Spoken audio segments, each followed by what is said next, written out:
So I'm going to read for a bit, and then Lindsey and I will chat, and then I think we'll take some questions for you guys if you have any, and then it'll be over. This is my book, as kids know. A couple of things you need to know before I read. It takes place in 2002 in New Jersey, and it alternates between three characters, three narrators. Tonight I think I'll only read from two. The first character, this is Cullen's section. Cullen is a senior, and this is the moment where he first sees Ray, who is a freshman, and he has a crush on Ray's sister, Bri, who's the third narrator, and she's a sophomore. But they go to different schools. Cullen and Ray go to an all-boys school, and Bri goes to an all-girls school, because that happens a lot in New Jersey. So this is Cullen. I saw Ray in the library one morning before first bell. He was wearing headphones, bent over a computer screen. Funny-looking kid. Not ugly or anything like that. More like, he reminded me of the mouse from An American Tail. Fievel Mouskowitz. Brownish blonde, almost gray hair, big eyes, and a short, upturned nose that, even if he weren't skinny as hell, and even if his face weren't as smooth as a 12-year-old girl's, would make him look forever like a little kid. He'd pulled his seat absurdly close to the computer screen, shoulders hunched, like he didn't want anyone to see what he was doing. When I walked over, I saw why. He was watching videos of people jumping out of the burning towers on September 11th. At first, I didn't say anything. He didn't seem to know I was there, so I stood behind him and watched.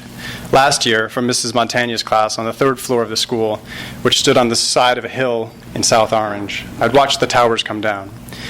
We saw it happen before we turned on the news. It only took one of us staring out the window at the right moment. Easy enough considering there was nothing to do but stare out the damn window and wonder what was going on in that wild city out there across the river. Peter Grimaldi pointed out the smoke. Mrs. Montagna tried to keep her lesson going, but when she saw what we saw, she quit talking and stared with the rest of us. We put the news on the classroom TV. While they were showing the first tower blow smoke like some rusty tailpipe, the second plane glided into the other tower and exploded. Until that point, we'd been in kind of a confused daze, trying to figure out what the hell was going on. But when the news showed a fireball blast out of the second tower, the room erupted into chaos.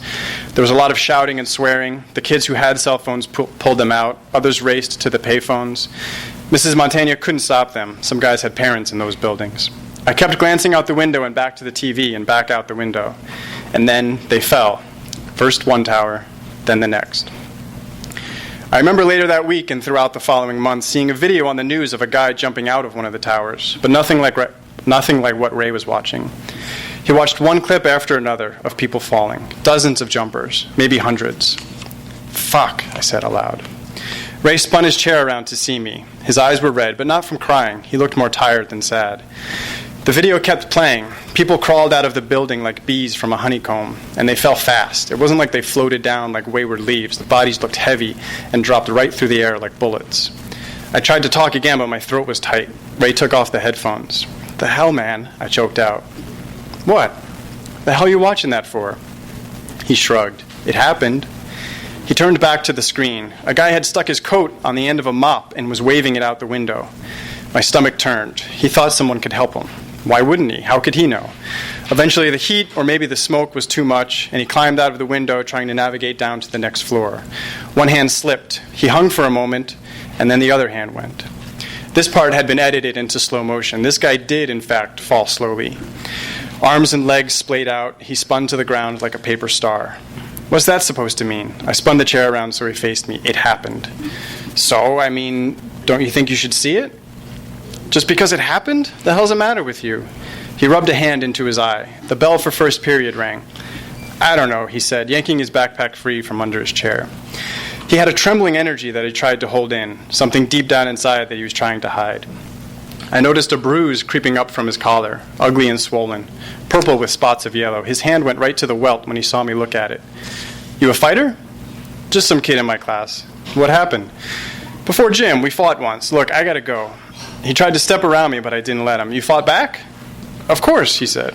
A terrible liar. His whole body shrunk under the weight of it. Why wouldn't I fight back? Who's the kid? Nick O'Dwyer. Yeah? Big dude, you land anything? Maybe, I don't know. It was all a blur, I guess. Guy's kind of a dick, huh? Ray looked at me. His eyes lit up. Yeah, he said. I hate him. He said this second part with strength in his voice, the first thing he'd said that I knew he felt certain about. He tried to move past me again. This time I stepped aside, and he hurried into the hall. Earlier that week, once Bri was well enough to return to school, I'd surprised her at the field after practice, but she blew me off. I wasn't so naive to think that one innocent kiss in the woods between our houses would seal the deal, but I was still pretty stunned she tossed me aside so briskly. I watched her come out of the locker room with those same two blonde girls from the dance. She glanced once in my direction but didn't acknowledge me, so I called out to her. The three of them hesitated, eyeing me from across the lot. I waved. The two girls looked at Bri, waited for her next move. One of them laughed. "Need a ride home?" I ventured. The one girl laughed again, and then the three of them walked off. Bri said nothing. Not even no. Not even, "Why would I want a ride from you?" Just nothing. But I wasn't pissed. In fact, after processing the initial blow, I was grateful, because what I wanted above all else was to know Brielle. And this was a lucky little glimpse into an essential truth. Brielle O'Dell was embarrassed of me. Brielle O'Dell actually gave a damn what all those needle-nosed girls thought about her. She believed she was just like the rest of them. But I knew better. I knew she had a strange, glimmering star exploding inside her. And I knew now how to get close enough to prove it to her. I chased Ray into the hall. "Hey!" He glanced back once and scurried away. "Ray O'Dell!" I jogged up next to him. "I can't be late." "What are you up to later?" "I have to go to class." "After school, I mean." "Oh, I don't know." "Nothing?" All around us, guys hurried to class, stomping, running, shouting, slamming lockers. I leaned in close to Ray. "Want to steal a car?" I whispered. Confused but intrigued, he remained silent. I nodded at him. The second bell, the late bell, clanged out. Ray fidgeted, tugging on the straps of his backpack, tightening it. "Senior parking lot. Mine's the Buick. 5 minutes after last bell. Look at me." He lifted his head. "Do not be late." That's Cullen.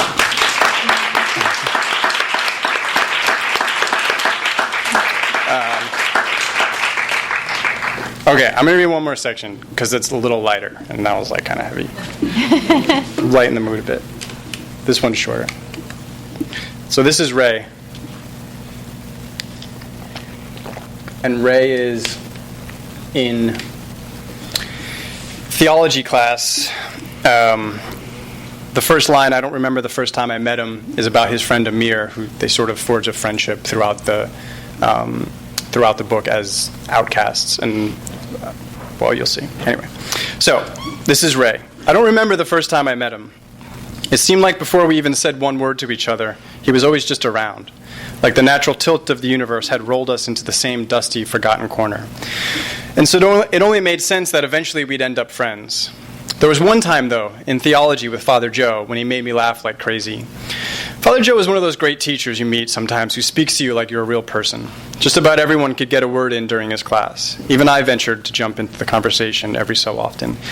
He was always encouraging us to talk out our questions about faith and catechism and all that. And so one day, Sal Del Vecchio asked Father Joe if masturbation was really a sin, and do priests masturbate, and if it was a sin, and if priests did masturbate, did that mean that priests were all on the road to hell with the rest of us? We waited to see what would happen next. Father Joe ran a palm across his brow, which was covered in freckles. "Well," he started, "think of it like this. Imagine God puts you on earth with $1 million. Each sin you commit costs a certain amount. If you spend the whole amount, you won't get into heaven. So murder, that's a big one. That's probably the whole $1 million. Stealing, let's say that's 10,000. Lying, maybe 1,000. Yanking your own chain, in the grand scheme of things, probably be about a nickel." We all laughed. Father Joe turned back to the board to continue with his lesson, and the class settled down. I, however, dug out my Algebra 2 calculator and started doing the calculations. Next to me, Amir leaned over to see what I was up to. When I showed him the tally, he smiled a little, like a kid about to do something he knows he's not supposed to do, and raised his hand. I whispered at him, "Don't!" Father Joe turned around, saw Amir's hand, and called on him. No way, I thought. There's no way he says it. Amir was a Saudi Arabian kid with a funny-looking bowl haircut, who some kids called Toadstool, but who others had started calling Osama. It was such a stupid insult, not even the most basic attempt at being clever, but it was so easily accessible to everyone that it pretty much made it impossible for Amir to do or say anything without being subjected to immediate, crushing ridicule by anyone in earshot. So no way did I expect him to speak up right then. In a way, I was right. Amir didn't say what I thought he was going to say. Nothing about the number on my calculator or what it signified. What he said was, Ray has something he wants to tell you. I lost my breath. It felt like my heart had stopped and that if I were made to speak in that moment, it would never start up again. The entire class had turned around and was gawking at Amir and me. No, I managed to say. No, I don't. Father Joe's eyes found me. He looked at me gently, curiously, like he was trying to tell me that no matter what Amir wanted me to say, I could say it. Somehow Father Joe reacted to everything in that same way. Nothing ever surprised him. It was a big part of why we liked him. What's up, Ray? Amir held back a grin, motioning for me to speak. I noticed for the first time that he had a pale scar cutting across his eyebrow. Well, I said, I was just thinking that if masturbation costs a nickel, and assuming you never committed another sin, that means you could masturbate 20 million times before going to hell. Amir couldn't hold it in anymore. He burst out laughing, and I did too. We dared to look at Father Joe. Something like that, he said. Amir giggled. That's pretty messed up, Father Joe. Yeah, well, Father Joe shrugged. Just make sure you keep count. Years go by. Things like that can add up quicker than you think. Amir and I laughed and laughed. I mean, it was really funny. And if we'd been different kids, if we were good at sports or had girlfriends, or maybe if we were a little bit bigger, or just somehow different in a way that we would never really be able to understand, no doubt the rest of the class would have been laughing with us. But instead, all that happened was Matty Gerhardt, the kid who sat in front of us, who had long hair and dirty fingernails and was always penning tattoos on the underside of his wrists during class, mumbled, low enough so Father Joe couldn't hear, but loud enough for everyone else to hear, circle jerks caused extra homos. And of course that's when the rest of the class erupted in laughter.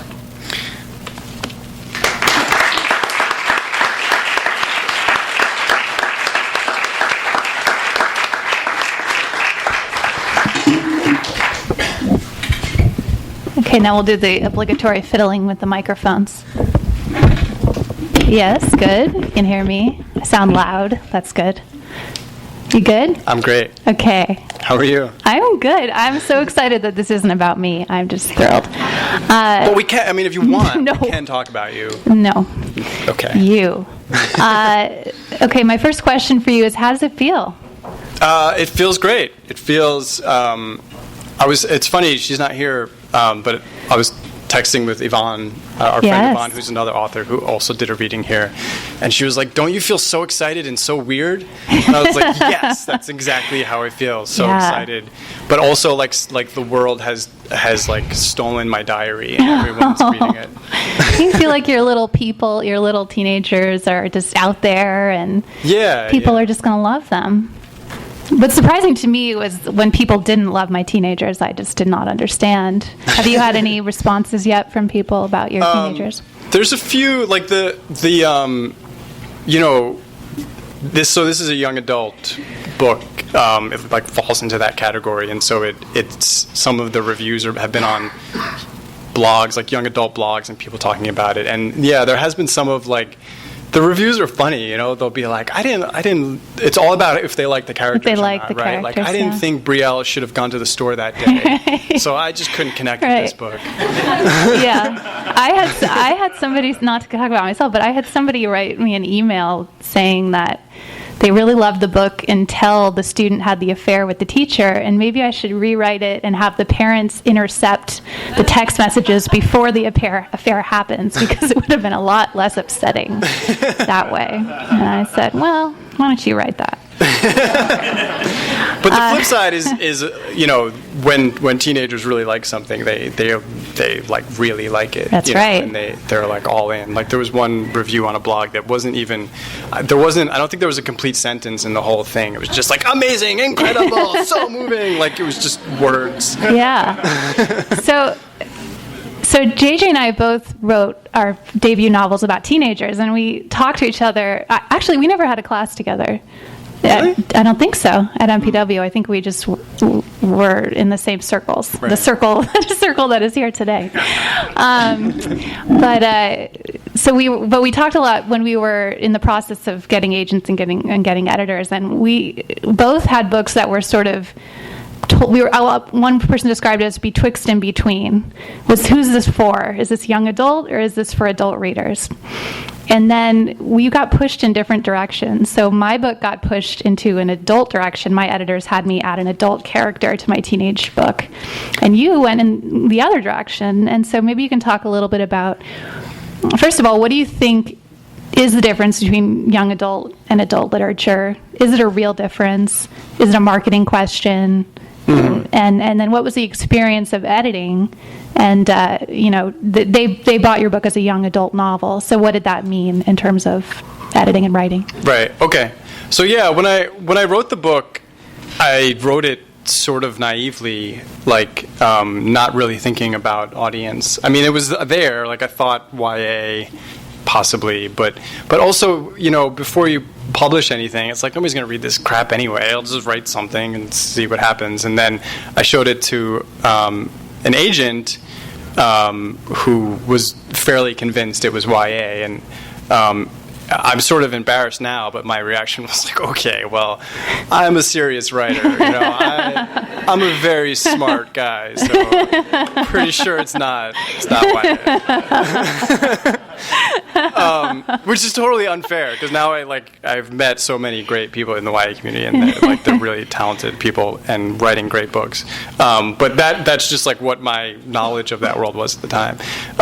So then, because YA didn't really exist when we were teenagers.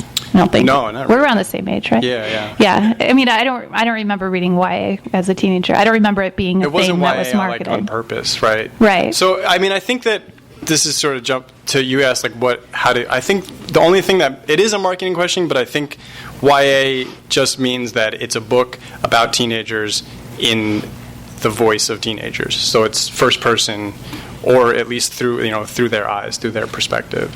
And I think that in the current market, if you write a book like that, it becomes YA. It seems impossible to place a book like that in the adult market, because I tried.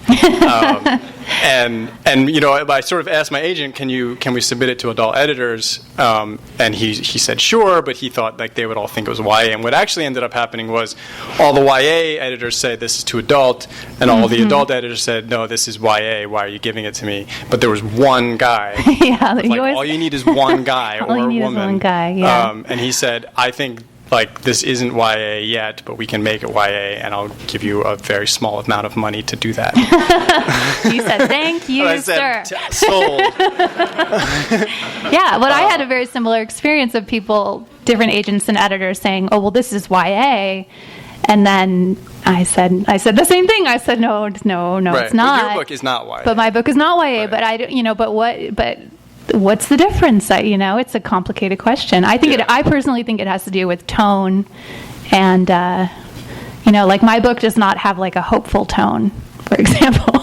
Right. Much to the dismay of people who still think it's YA, but your book does. Ultimately, yes. Yeah. And it is all of a sudden when a book is YA, when you decide this is going to be marketed to teenagers, it does change some of the decisions you make. Did you have to take out sex and? Well, you didn't though. There's sex in there. I did. I kept some. I mean, you can't write about teenagers and not have sex. That's right.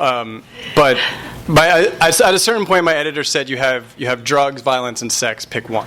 That's so I picked violence. Because that was really that was what was lying at the heart of the story, was these kids sort of acting out in this way, and along the way the drugs and sex kind of seep in, but it actually made the book much better, and that was sort of his secondary point, was that all the stuff that they're doing, they do all this sort of outlandish, really risky stuff, and if they're also sort of drinking a lot or doing drugs, it undermines sort of the true meaning of why they're doing that. It's more compelling if they do that stuff sober. They were doing this stuff very intentionally. Right. Doing stuff, we mean stealing cars and yes. Committing crime. What did you say this book is Fight Club meets something? Perks of Being a Wallflower. Perks of Being a Wallflower. Right. Which is so in the book, the Cullen... really socially awkward kids being violent. Yeah, really socially awkward kids learn how to be criminals. Yeah. But they're doing it because they're searching for meaning in life. I wanted to read you a quote. So the other day, I didn't do too much research to talk to you because it's you. But I did listen to Terry Gross, who I love usually, interview John Green, the young adult author who has a new book out. Mm-hmm. And she said, quote, "Are you surprised that so many teens want to read stories about teens who have the kind of problems that make you feel different from everyone else, like having lost a parent or having cancer or dying? I mean, so many teenagers are just absorbed with school, finding a new boyfriend or girlfriend, having friends, da-da-da. But you're dealing with major problems in your books." Now, I had a reaction to that, and I wonder what your reaction to that is, or response. Yeah, I mean, that's a pretty bad question. But what about this idea? Because, well, I think what do teenagers think about? Do teenagers think about getting a new boyfriend? The teenagers in your book, I think about much deeper things than that. That's why I'm asking you. Oh, I see. Yeah, I mean, of course, teenagers think about more than that. I think that they also think about that. But I think that in terms of like having, writing about teens with problems like this, like, I feel like on some level, every teenager, and this happens in your book, like no matter who you are, no matter where your social standing in high school, you feel like an outcast because being a teenager is just such a weird feeling of like becoming a person, and you don't feel normal in yourself. And I think that a lot of young adult literature speaks to that feeling in kind of almost like metaphorical ways, right? Mm-hmm. It's like Sabrina the Teenage Witch. I don't know why I thought of that example, but because it's awesome, right? Like it's not like you have to be a teenage witch to understand what's weird, to connect with that character. But it makes her different. Being a witch makes her different from everybody else, and that's how everybody feels in that moment. And so, regardless of how serious or not serious your problems are as a teenager, I think they all feel so real and momentous that's why these kind of books kind of appeal to. Right, because you're trying to figure out like how to be a person and how to live in the world and what does it mean to live in the world. And I think teenagers think a lot about death, and they think about weighty things. And in your book, I mean, Ray is on this spiritual quest to understand like, what is the point of living, and he's listening to the scene you read. What's going to make you go to hell? And I mean, that to me, the book appealed to me just on a human level. I mean, it almost could have been about anybody because he was just trying to understand life. Right. Yeah, and so he comes at it from sort of the Catholic like upbringing, but that moment happens for everybody, and it continues to happen of like trying to figure out why are we here? What are we doing, guys? We're just sitting in this room. How did we get here? But I think for me, like at some point, everybody, no matter what your upbringing, you kind of decide whether to believe in God or not, right? Mm-hmm. And I have a lot of friends who grew up Catholic, who are no longer Catholic, don't believe in God, and I have a lot of friends who are still Catholic and practicing. And did you go to Catholic school? Yes. Oh, okay. But we now kind of take it as a foregone conclusion, like these people still go to church, and these people think those people are crazy. But we never really talk about the process we went through to make that decision, and it seems like a foregone conclusion now. But at the moment when you first especially if you've grown up in a religious household, when you first have that question of like, wait a minute, you mean the whole story of the universe, like from which I get my understanding of why I exist, could be wrong? That's like kind of a pretty big deal. That's what Ray's going through. Yeah. I mean, Ray takes it like really bad. He takes it he takes it bad. He takes it hard. Yeah, he's a sensitive little guy, that Ray. Yeah. Yeah, I was just so fast. I mean, I didn't grow up with religion at all. I grew up and I went to like hippy-dippy Marin County, California schools where nobody had religion. So I was just fascinated reading about this kid who did have a framework and was questioning this framework in such an intelligent way. I mean, the thing I love most about this book is the way that you treat teenagers with such respect, you know? There isn't that thing that people do in pop culture where, you know, there's like they're thinking about just their next boyfriend. I mean, they're really full, rounded human beings. Did you start out to write about teenagers, or did you start out with this question of religion, or did you start out with what was the little nugget that you had that started it? I tend to write about teenagers a lot, and I never questioned why, and I still don't want to. But yeah, I can't get away from them either. I keep trying to, and I'm just like, they're the most interesting. Right. So I think this book more than anything else started with the feeling. I was like, I'm just going to write about like high school and how that felt in some way, and then I had the sort of concept, like the high concept of Cullen having this kind of gang of misfits who pay him to, he like trains them how to commit these small time crimes, and then they go out and perform this, like they steal a car or they rob a store or something. So the feeling of kind of like the emotional like weight or like center of the book came first, and that's sort of hard to describe what that is. What does that mean in practice? Can everybody hear JJ? Okay. Should I move this closer? I'm just being a teacher now. I'm like, okay. Everyone listening in the back. No. What was in practical terms, what was the first thing that you wrote? What was the first thing that you put down? The first thing I wrote was Cullen describing Ray.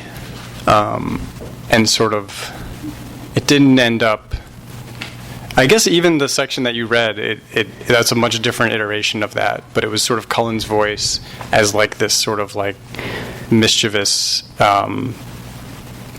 guy who has like a hidden depth to him, describing kind of what he saw in Ray. And it was mostly like, here's this weird kid, and he's much younger than me, but for some reason I feel like connected to him in some way. Was it first person? Yeah. Oh, interesting. Interesting. So, and you were saying just before this, we were over at the House of Pies, eating not pie, but you were. I had a club sandwich and some fries. I had soup and a bowl of bread. It was a very odd meal. Anyway. I'm way off track. This is what they want to know. This is what you want to know. These are the real inside stories of writing. It's very glamorous. No, what did you just say? Because now I'm all off track. I had a club sandwich. No. First person. Oh, you were saying when we were eating the club sandwich that everyone thinks you're Ray. Right. Yeah. But I'm the cool bad boy. But actually, you're Cullen. That's obvious. Yeah. How do you feel like everyone thinks you're like the nerdy kid who was the outcast? That's kind of. Well, I mean, to some, I wasn't. We were laughing about it because Via's mom, my mother-in-law, like is convinced that I was like horribly bullied now in high school as a result of the book, and nothing I could say can convince her otherwise, which only endears me to her more, so that's fine. But I guess I would say that it is interesting that I started with Cullen, because I feel like I accessed the book more through Ray, like that. Ray's emotional experience is the one where that's easiest for me to tap into. That's kind of an artist feeling, right? That you're kind of on the outs and you're like a little more sensitive. You're like a little more like permeable to the world. Right. And Cullen is more like fantasy. It's like, what if I was super cool and I said this and I wore a leather jacket? Yeah. I have a guy like that in my book too, Damon Flintoff. He was so easy to write because he was like the juvenile delinquent. And I was like, what if I were an angry 16-year-old boy? What would my life be like? It's way easier. Yeah. The other thing I wanted to ask you about, which actually is, he told me not to give him credit, but I'm going to give Andrew credit for this, is why did you set the book when you set it? And were you encouraged to make it contemporary rather than in this period after 9/11? And why did it matter to you to keep it in that period? I started writing it. I started thinking that the things these kids were doing somehow started to make sense to me in the immediate aftermath of 9/11, where not that I mean, I don't know to the extent that this happened, but events like during events like that, I feel like kids tend to be forgotten, and they have the opportunity to sort of form their own little world because everybody's so distracted by these big sort of global political like events, and there's only so much anxiety we can sort of we place all our anxiety there instead of like on our kids, and so they can lash out. But it also affects them because I guess part of it was that feeling too. I was older when 9/11 happened, but for a lot of my friends, like we grew up in the 80s and 90s when, at least to us, this like as the world was shown to us, like everything was great. You know, there were no real threats to our security or safety or anything. And then and we were always sort of told stories of the 60s and 70s when things weren't great, but now we got it all figured out. So like we were going to be cool. But then 9/11 happened, and it just like shifted everything. And which it did for everybody, but I think particularly like if you grew up in those 2 decades, it was a kind of a cataclysmic shift of how we saw the world and our sort of status in America. So I wanted to sort of show that how that manifested itself in those kids, and I was encouraged to make it current, which I think Andrew cheated because he knew that. But yeah, my editor, that was one of his first notes was okay, and he said it like totally off the cuff. He's like, all right, so we're going to do this, and we're going to set it in the present because that's better, and then I want you to like look at that type on page 1. Yeah. And then so that was like one of the things. And then you went like, oh. Right. Yeah. So that was like one of the things that I pushed back on, and it like kept coming. Editors are really slick, you know. Like he would present it after I would tell him like, no, I don't want to do that. And then the next time we talked, he'd be like, okay, and then so you're going to put it in the present, yeah, they like keep we talked giving about. It back to you. But like, no, we did. They just like perform a mind trick on you. That's so true. Mine would keep writing it. He would do hand pencil notes, and he would just keep writing. He would keep crossing out the same line, and I'd be like, no, no. Yeah, as though it never happened. Or maybe they actually just don't remember. But maybe they don't. But his reasoning was just that teenagers would be able to connect to it more if it was set in the present day. That he didn't see enough reason for putting it in the past. But I kind of I don't know that I ever really convinced him otherwise. I just did it the way I wanted to do it. But teenagers still love Catcher in the Rye, right? I mean, teenagers connect to like humans. Oh, they don't. But I also feel like teenagers want to. I mean, Clockwork Orange. This is a totally different experience, but like I think of Dazed and Confused, right? Like you sort of you enjoy seeing things that stories about kids your age, but that happened in different eras, and so I thought maybe that would. And kids are people, right? They enjoy stories that are good, interesting stories about interesting characters. Yeah, right? I mean, all that would change is they would have cell phones, and it would ruin everything. Oh, it would ruin everything. It would ruin everything, and you have to write like text messages, right. and it's a nightmare. Just like in real life, it's a nightmare. Okay, so I want to talk a little bit. I don't know how we are on time. Is anyone keeping time? Ann Lee, what are we good? You're in charge of me. Okay, thank you. When you and I went to Squaw Valley the same year, the writing conference, which if you guys haven't been there as writers, you have to go. It's wonderful. Janet Fitch is here. She's a teacher there. It's just a fantastic experience. And you said to me, we were at lunch one day or something, and we were talking about how bad our early novels were, the ones that didn't sell. Or maybe for you it was the one that didn't sell. For me it was like the many bad ones that didn't sell. And you said, I was like, well, yeah, because I couldn't write a plot. And you said like the plot of my first novel was like, I'm 24 and I feel weird. Right. I think that's what you said. Yeah. Which I just have never forgotten because it just made me laugh so hard because it was so true. So I'm just wondering what shifted for you from that to crafting a very exciting story, you know? Well, yeah, it's funny because after I said that, like Lena Dunham is now a millionaire off of that, exactly right. that. You know, it's like you I missed had out. that idea. You had it. 24 and I feel weird.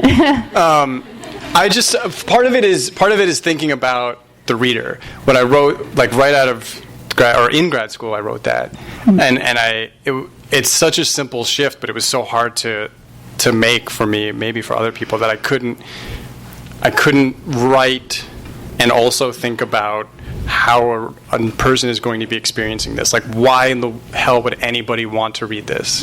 Because it was more like, I'm a genius and these are my feelings. And it just, there was no, I mean, it wasn't. And if you can write well, like if you're a fluid writer and you have like a nice style, then you kind of feel like, well, this is nice. Like, this sounds good. And like, isn't that enough?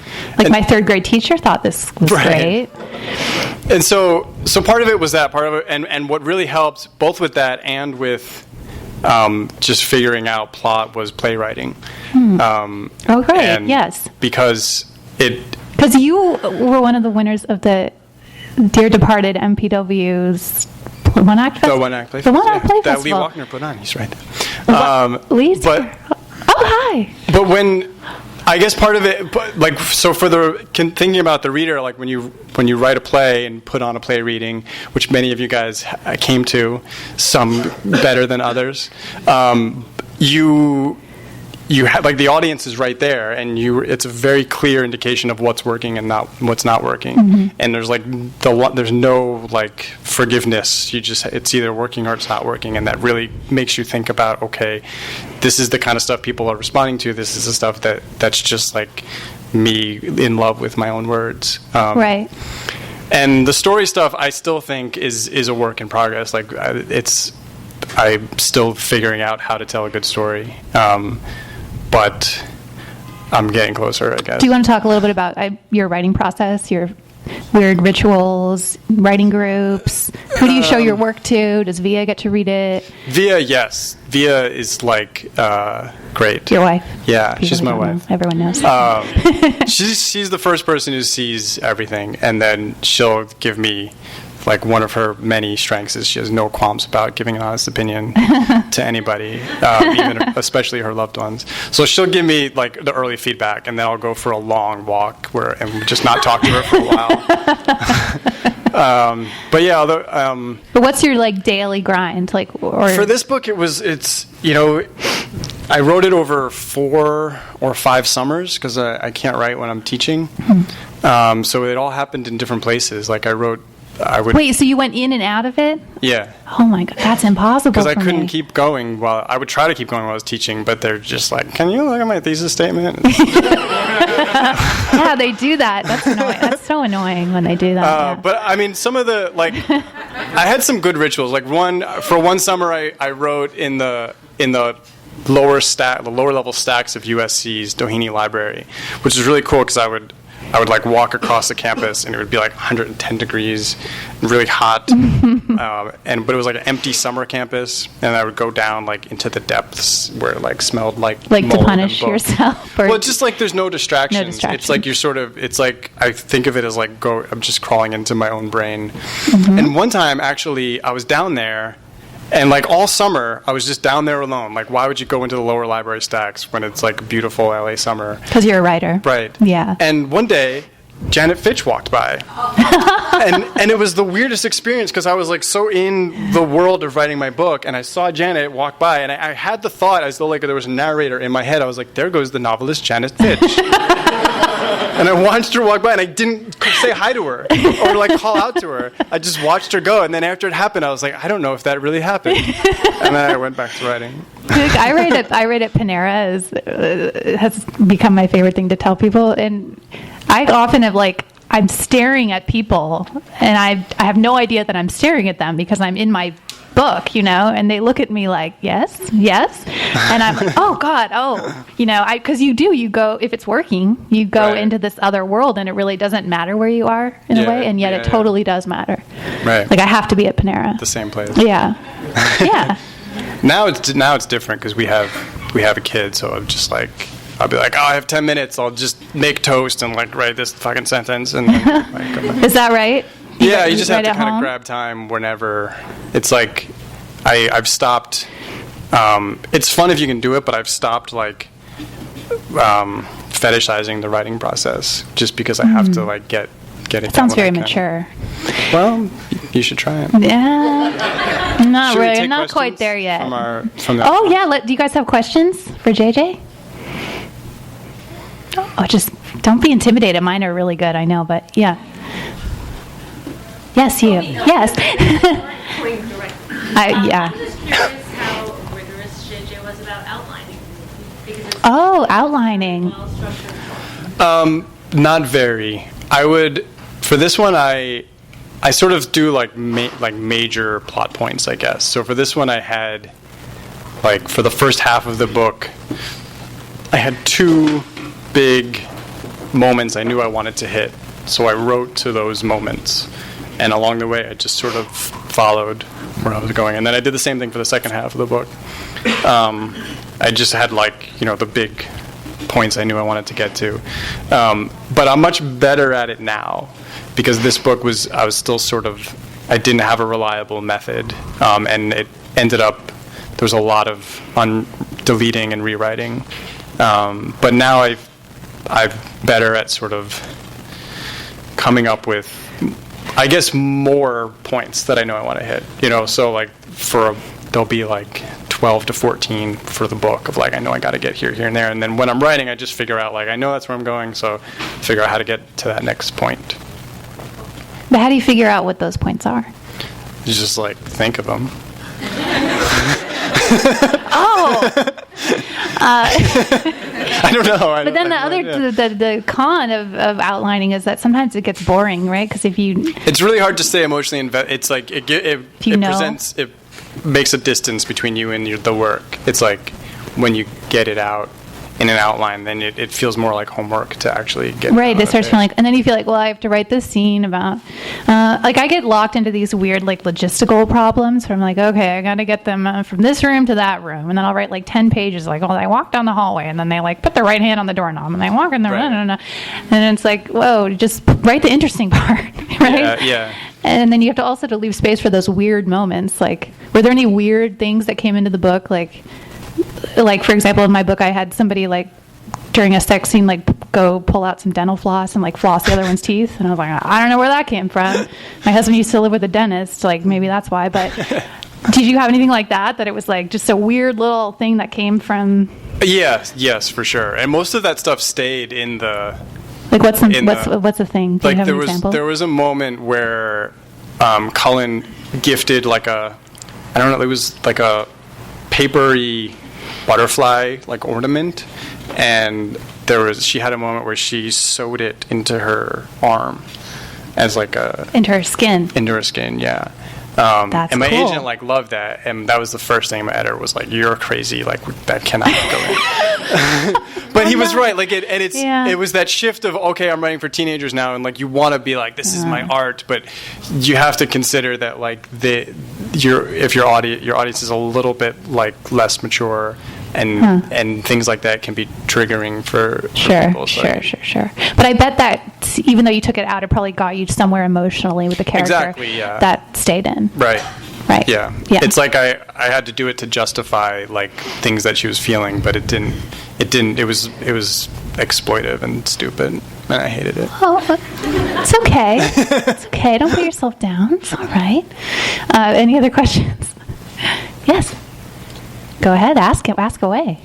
Me? Yes, you. JJ, a playwright once said that in writing as characters and having an idea of where you wanted to go, and they kept going somewhere else, and they find the characters finally in a way took over and dictated to him. I'm just wondering if you had that experience here, because your characters seem so vivid. Was there ever a time when they kind of took over and took you someplace you weren't planning to go? Yes. It's sort of like, I mean, it's similar to Elise's question about outlining. Like when you have you can have an idea in mind of what happens, but then once you start building the people, you realize like this is not the story that is going to fit for who this person is. Now that I know who they are, like this is not this can't be their ending, because now I know that they're this person. So their natural arc has to be something else. That's like on a macro level. It happens on a micro level too, I guess. Like I can't think of an example for this book, but in any given. Almost like a collaboration. Right. Yeah. Yeah, because like character and plot obviously are like so intertwined, and it's hard to separate them. But when you're outlining it, I think pulls you a little bit farther away from character. But it happens in individual scenes too, where like, you know, in that weird semi-conscious state while you're writing a scene, like a character will just do or say something, and you're like, God damn it! It's like now we're here. Did you want Brielle to go for Cullen? What do you mean? Like, did you plan to have her fall for him, or did she? Because when I was reading it, I kind of wanted her to fall for him, and I also kind of wanted her to like go home and like to put her pajamas on and go to bed. Sorry. This happens very early. Yeah. Yes, I did. That was a purposeful. Yeah. Okay. I think that I guess she. Maybe this speaks to. This is a good answer to, or example for Barbara's question, because it ended up not being. I thought that she would be like. Don't say how it ends. I don't want to. They have an interesting push-pull kind of relationship, I guess is what I should say. Right. Where you're she ended up she's kind of drawn to him, but she holds back. She ended and you kind up of don't know holding where it her ends. own Where more than I originally planned for her. Interesting. I was really impressed by how you wrote a teenage girl. Can you talk about that? You wrote a first-person teenage girl who was completely convincing, well-rounded. Was that Via? Should we thank Via for that? Or was that... I mean, I was very impressed by that. I mean, I did talk to Via a lot about it. I don't know. One thing Via said, like my next book, the protagonist and narrator is a girl. And recently Via was like, why do men always write, like, why don't they just write women as people? Like, they always, like, fall into these, like, she's a girl, so this is what's happening. But and obviously there's differences, like, we're not the same, but you just sort of, there's a lot that we have in common as humans. So I guess I tapped into that stuff. No, that's so true. It's right. Yeah. It was like when you start thinking of the person as girl or boy, then it's suddenly there's like a cardboard cutout figure that you're trying to put them into. But like, being married to a woman helps. It helps because you like understand a lot more about what it's like. Because I grew up with two sisters, but I didn't pay much attention to them. Have any other questions for JJ?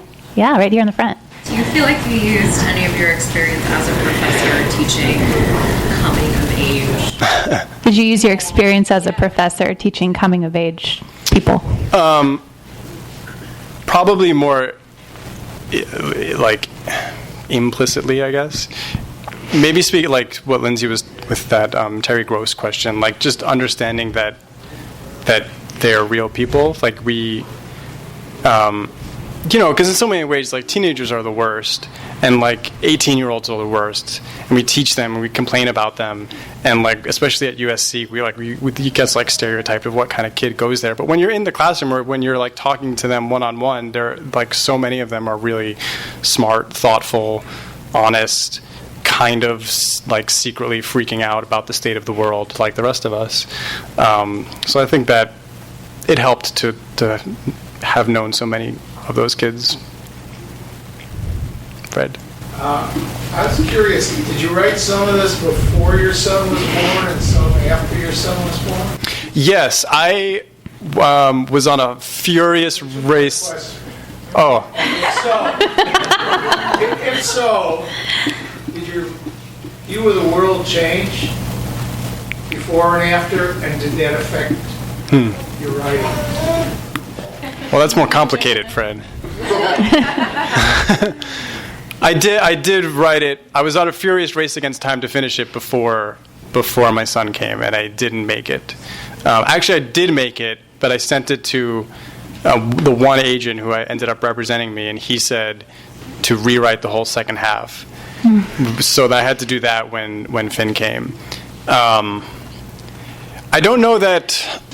I mean, the one thing that changed was, in a weird way, it helped me write the book, finish the book, and think of myself as a professional writer, because I thought, okay, this human is like now solely our responsibility, and I need to be a real person. And this is I want to be a writer, a real person, so I'm just going to like fucking do it. And yes. So in that way it helped, like, sort of lock me into focus, but and be more responsible about like the task.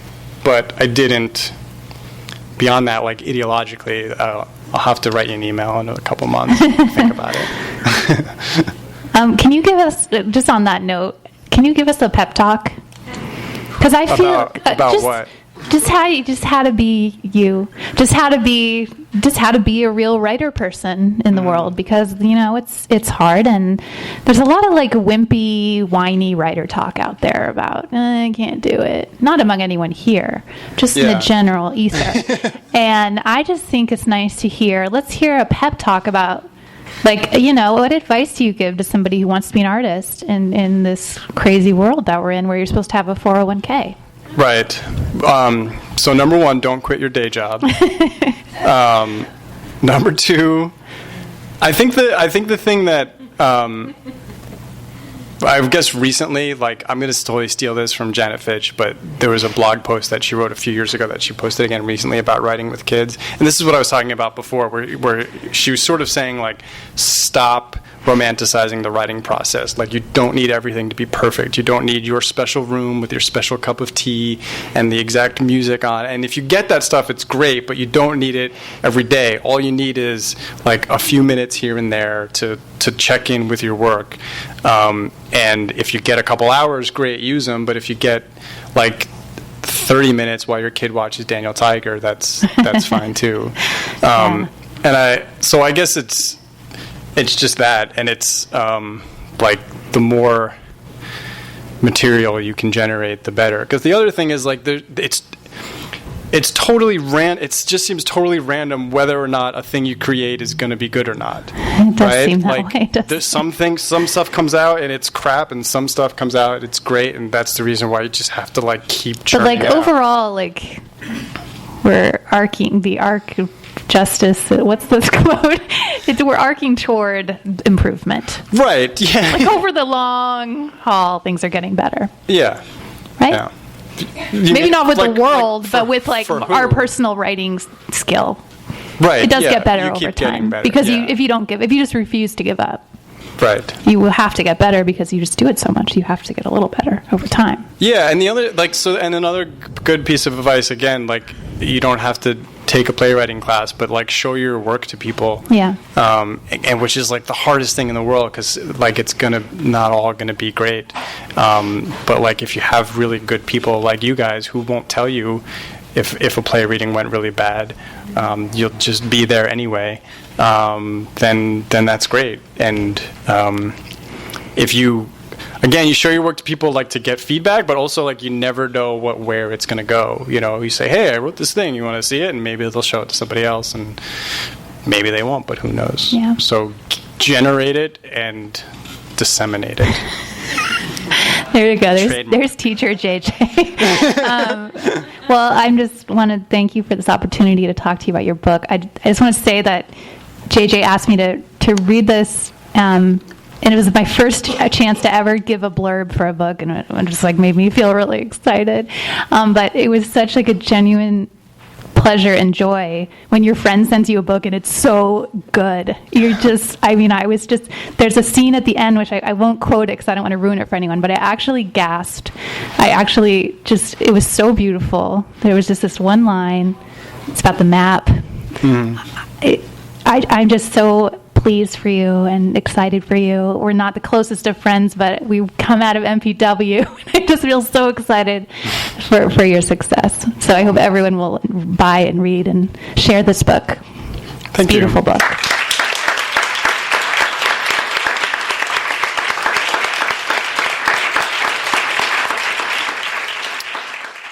You've been listening to the Skylight Books Author Reading Series. Don't forget that you can listen to this and all of our other great podcasts at skylightbooks.com. Thanks again for stopping by, and we hope to see you soon.